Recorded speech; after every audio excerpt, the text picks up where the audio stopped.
Here you can see the newly designed admin back office with more information at your fingertips. You'll notice that the menu bar is moved to a slide out menu on the left. We'll go over that soon, but first let's go over the new dashboard.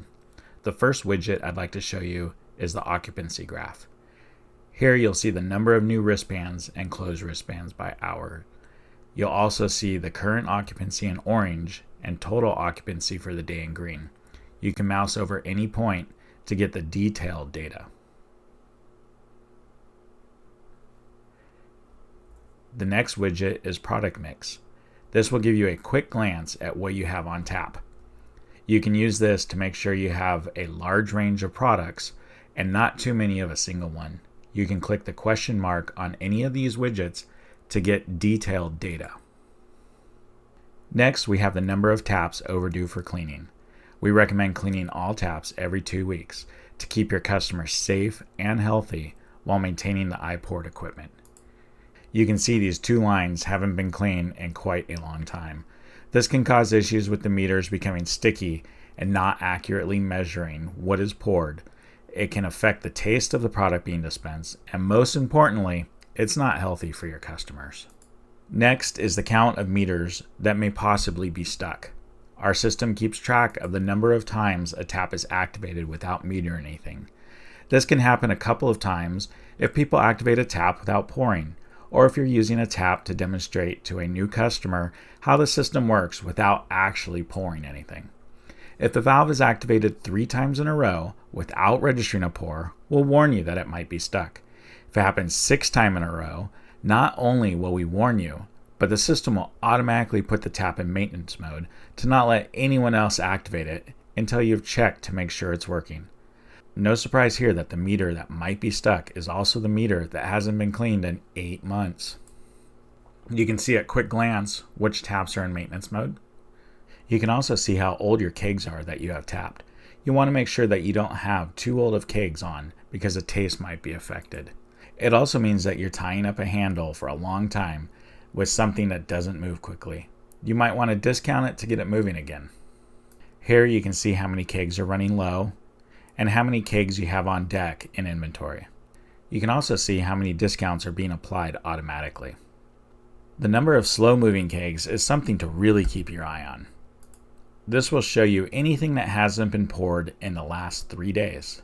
There are a couple of recommendations here, like doing a visual check to make sure that the taps are clean and welcoming, and to make sure that it has a good image and description to make it enticing.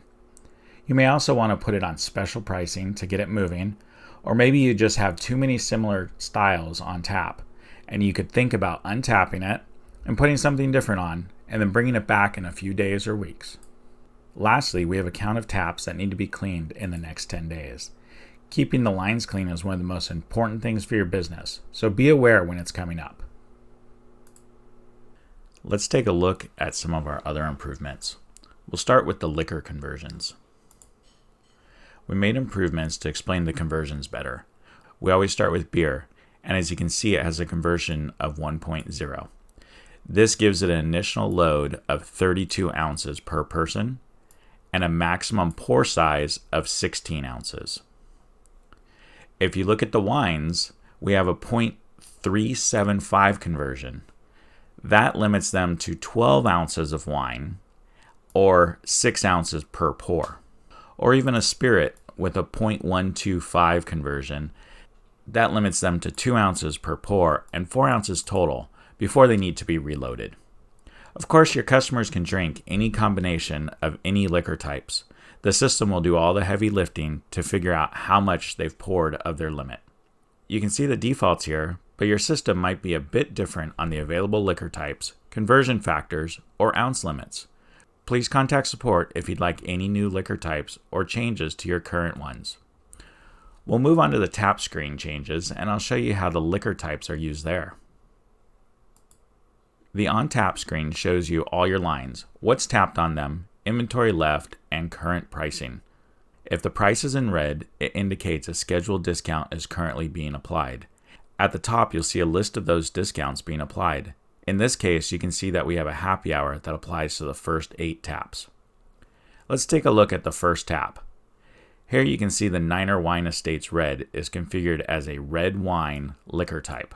With that conversion, you see a pour is automatically limited to 6 ounces, so there's no need to limit the pour size.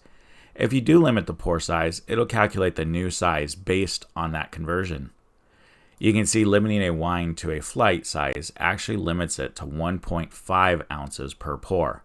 When tapping a non-beer, load it with the actual liquor type it is, and then don't limit the pour size. Let's take a look at a beer to demonstrate this. You can see here that we have a beer liquor type, and it's limited to 16 ounces per pour. When you change the maximum pour size, it gives you the expected ounces.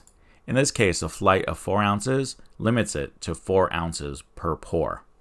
We have locations that will limit their pour sizes on rare products or high-priced products.